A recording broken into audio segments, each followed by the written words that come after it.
이거는 한 지역의 문제가 아니라 사법 정의 차원이고, 이 독단 행정에 이거는 쐐기를 박아야 되는 문제입니다. 예.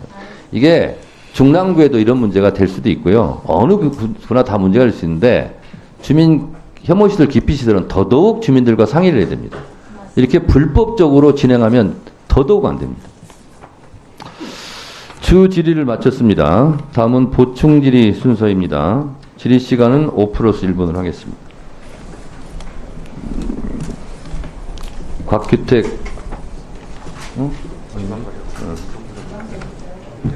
예. 이성윤 의원님, 네, 질의해 주시기 바랍니다.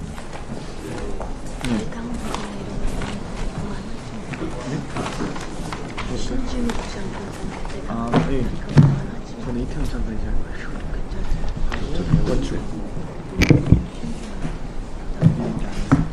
예, 전주시의 이성윤입니다.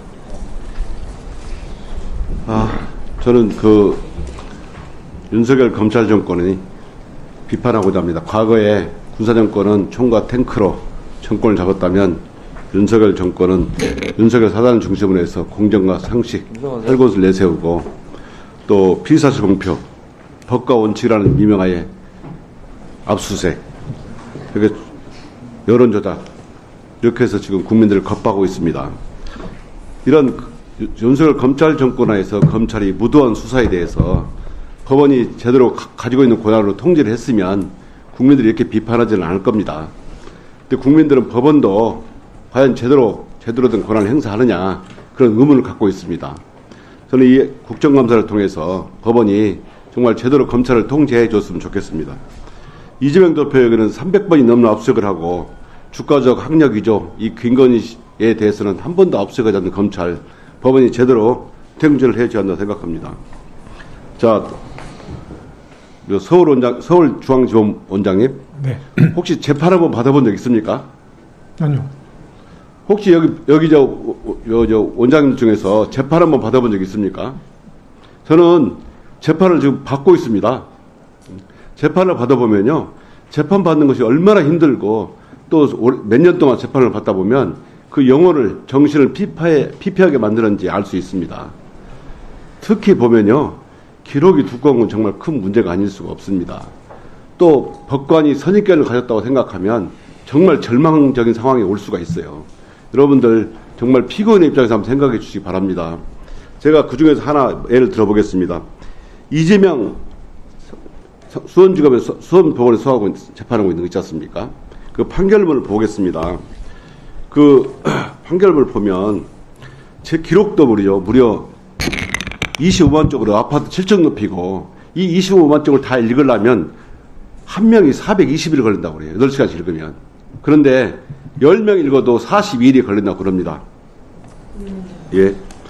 이서는 1심 판결문 중에서 어떻게 보냐면, 이 김성태 진술에 의존해가지고 그 1심 판결했는데, 결국 국내에서 기업 집단을 운영하는 CEO가 오로지 주가 상승을 위하여 해외 투자자들을 기망하여 1억 달러 상당의 돈을 유치하려는 무모한 시도를 했다는 것은 경험칙상 받아들일 수 없다.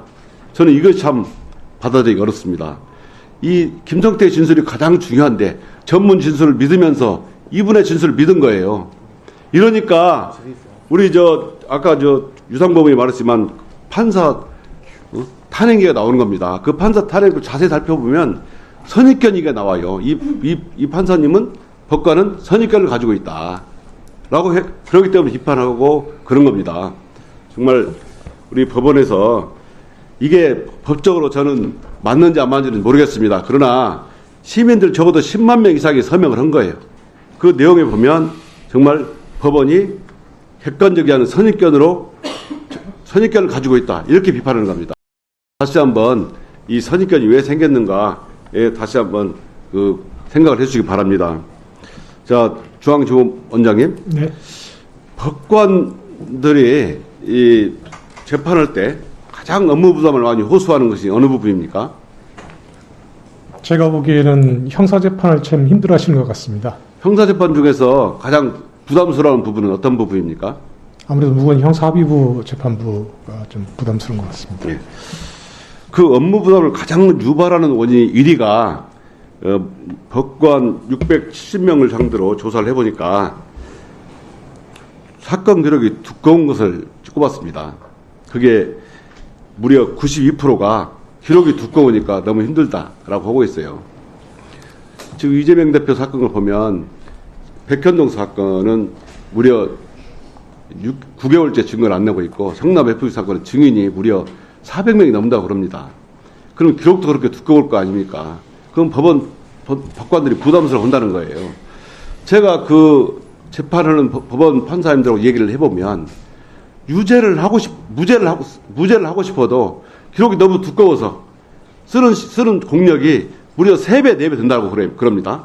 그렇기 때문에 자꾸 무죄보다는 유죄 심리로 편한 쪽으로 흐르게 돼 있다. 이게 인간의 본성이랍니다. 검찰은 그걸 이용한다고 볼 수도 있어요. 정말 두꺼운 기록이 들어올 때 다시 한번 생각해 주십시오. 왜냐하면 아까 의원님들께서 공소장 일본주의 많이 말씀하셨습니다. 저도 재판을 보시면서 제 공소장이 여러 번 바뀌었어요. 정말 공소장 A4 용지 한 장이면 될 공소사실을 16장을 썼습니다. 지금 대부분의 공소장이 몇백 페이지가 되는 경우가 많아요.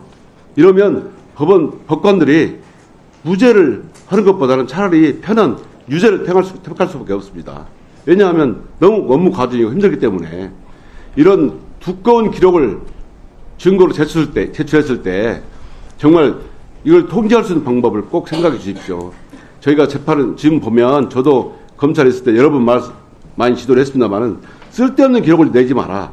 이렇게 두꺼울 때 피고인들은 이걸 복사하느라고 힘들고 그걸 다 보느라고 힘들고 또 안 볼 수도 없어요. 혹시 증거가 있을지 모르니까. 그리고 또 판단은 힘들고 이렇게 해서 검토는 시간도 많이 들고 방어권도 침해가 됩니다. 그래서 법원의 입장에 보면 두꺼운 기록을 꼭 공소장 일본주도 중요하지만 두꺼운 기록 내는 것도 꼭 방어권 차원에서 심각하게 고려해 주시고 통제해 주십시오. 예, 이상입니다. 네. 뭐 답을 하시겠습니까? 네, 그 기록이 두껍기 때문에 읽기 힘들고 그래서 무죄 판결하고 싶어도 하지 못한다는 어떤 판사의 말씀을 인용하셨는데 그건 사담에서 사적자리에서 푸념에 섞인 말이 나올 수 있을지 모르지만 실제 그 판사도 해당 재판을 임하게 된다면 그런 이유로 무죄 써야 될 걸 무죄를 안 쓴다. 그런 건 제가 상상할 수 없을 것 같습니다. 그렇게 되는 국민들이 다른 겁니다. 예. 다음은 송석준 의원님 지휘해 주시기 바랍니다.